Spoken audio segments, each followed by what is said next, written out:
৮৩ বছর বয়সে প্রয়াত হলেন সঙ্গীত শিল্পী প্রতুল মুখোপাধ্যায়। দীর্ঘদিন ধরে অসুস্থ ছিলেন এই গায়ক। বেশ কয়েক মাস ধরেই ভর্তি ছিলেন কলকাতার SSKM হাসপাতালে। গত কয়েকদিন আগেই হাসপাতালে গিয়ে শিল্পীর সঙ্গে দেখা করে তার শারীরিক খোঁজ খবর করেছিলেন মুখ্যমন্ত্রী মমতা বন্দ্যোপাধ্যায়। শনিবার সকালেই শেষ নিঃশ্বাস ত্যাগ করলেন এই গুণী শিল্পী। তার আত্মার প্রতি গভীর শ্রদ্ধা প্রথম কলকাতা পরিবারের। বাংলার সঙ্গীত জগতের অন্যতম উজ্জ্বল তারকা এই শিল্পী ছিলেন প্রতুল মুখোপাধ্যায়। অবিভক্ত পূর্ববঙ্গে জন্ম, পরবর্তীতে এপার বাংলায় চলে আসেন তিনি। কিন্তু বাঙালিয়ানা আদ্যপান্ত জড়িয়েছিল তার সঙ্গে। তার কণ্ঠে আমি বাংলার গান গাই আজও মুখে মুখে ফেরে। পাশাপাশি ডিঙা ভাষাও সাগরেও অত্যন্ত পছন্দ তার অনুরাগীদের। গান গাওয়া, লেখা সবেতেই নিজের প্রতিভার জাত চিনিয়েছেন এই সঙ্গীত শিল্পী। অন্ত্রের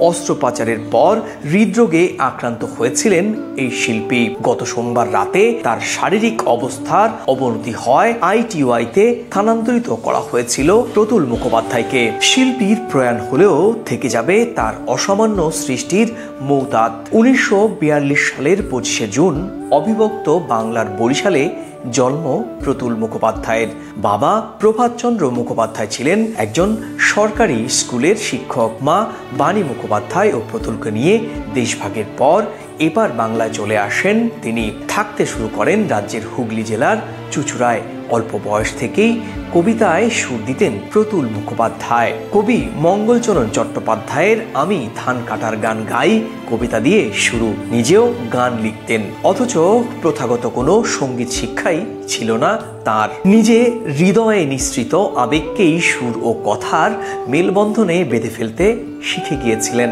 যেভাবে আদিম মানুষ সহজাত ভঙ্গিতে গুহার নিঃসীম অন্ধকারে সুরের সাম্পানে পাড়ি দিতে অচিন দেশে, সেভাবেই আজীবন প্রতুল নিজের হৃদয়ে জ্বালিয়ে রেখেছিলেন গানের প্রদীপ। হাসপাতালের বিছানায় শুয়েও চিকিৎসকদের আমি বাংলার গান গাই শোনাতেন নিয়মিত। তবে এটি শুধু একটি গানই নয়, প্রতুল মুখোপাধ্যায় সারা জীবন ধরে অসংখ্য মণিমুক্ত সৃষ্টি করে গিয়েছেন। বাংলা আধুনিক গান থেকে জাপানি গান, আবার হিন্দি ছবির গান থেকেও উপাদান সংগ্রহ করতেন তিনি। সৃষ্টি করেছেন একের পর এক গান। জীবনের প্রথম অ্যালবাম পাথরে পাথরে নাচে আগুন 1988 সালে যা প্রকাশিত হয়েছিল।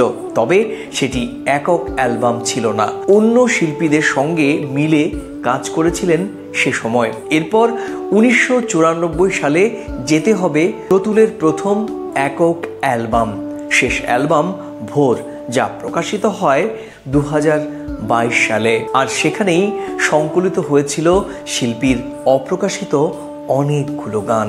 শিল্পীর জনপ্রিয় গানের মধ্যে আমি বাংলার গান গাই ছাড়াও আলু বেচো, ছোকরা চাঁদ, তোমার কি কোনো তুলনা হয়, সেই মেয়েটি, ফেব্রুয়ারি 21 তারিখ এর মতো গান শ্রোতার মন জয় করে নিয়েছে। যতদিন বাঙালি শ্রোতা থাকবে এই পৃথিবীতে বেজে যাবে প্রতুল মুখোপাধ্যায়ের গানগুলো, থেকে যাবে এই গানগুলোর অমোঘ অনুরণন। প্রথম কলকাতার পরিবারের পক্ষ থেকে এই শিল্পীর প্রতি গভীর শ্রদ্ধা।